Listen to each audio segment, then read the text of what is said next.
नमस्कार। आइए सुनते हैं माँ की मधुर स्मृतियाँ नामक पुस्तक से आज का अंक। आज हम स्वामी विवेकानंद जी की परम अनुरागिनी बेटी लेगेट के श्री श्री माँ शारदा देवी के संस्मरण सुनने जा रहे हैं। शीर्षक है दिव्य सानिध्य में। वे बता रही हैं कि कोलकाता से मेरे विदा लेने के 2 दिन पूर्व ही श्री शारदा देवी वाराणसी से वहाँ आई थीं। मैं बाग बाजार के उनके छोटे से मकान में उनका दर्शन करने गई। मेरे ही समान अल्बर्टा को भी उनके सानिध्य में एक विराट तथा गंभीर अस्तित्व की अनुभूति हुई थी।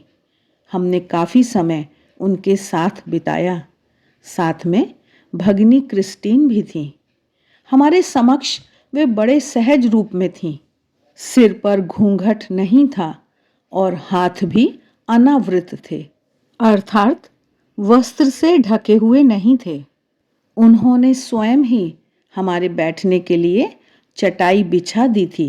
इसके बाद डकैत माता पिता और षोडशी पूजा का वर्णन हमने माँ से सुना। वे बड़ी शांत और गंभीर थीं। पति श्री श्री रामकृष्ण देव के प्रति उनकी गंभीर श्रद्धा थी। श्री श्री माँ की बातों में और उनकी विभिन्न भाव भंगिमाओं से उनकी वह श्रद्धा प्रकट हो रही थी। मैंने माँ का एक फोटो लिया। वे स्वयं जैसी सुंदर हैं, उनकी फोटो भी वैसी ही अद्भुत है। उन्होंने कई बार मेरे मुख को अपने दोनों हाथों में लेकर स्नेह जताया। प्रत्येक बार मैं उनके गहन स्नेह के स्पर्श से अभिभूत हो गई। क्रिस्टीन बीच बीच में 2-1 बातें कह रही थी। जिस कमरे में वे बैठी थीं, उनके उस पूजा गृह को छोड़कर जब हम चलने लगे, तब हमें फूलों की 3 बड़ी बड़ी मालाएं दी गईं। उन्हें मैंने अपने फ्रॉक के ऊपर बड़े प्रेम से प्रायः जकड़ लिया था। यह देखकर श्री श्री माँ खूब आनंदित हुईं। उन्होंने मालाओं का स्पर्श किया। वे एक शिशु के समान हंस रही थीं। मैंने घूम घूम कर उनके मकान के सारे कमरे देखे।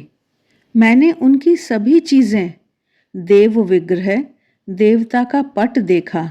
मैं उस समय ईसा की माता मेरी की सरलता तथा आडंबरहीन जीवन के साथ माँ के सादृश्य की बात सोचने लगी, जो अपने 50वें वर्ष में निश्चय ही माँ के समान ही रही होंगी।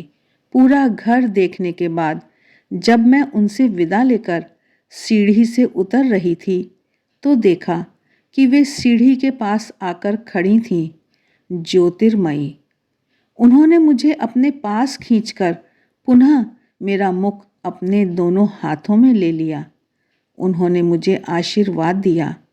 आनंद के आवेग से मेरे दोनों नेत्रों में जल भर आया।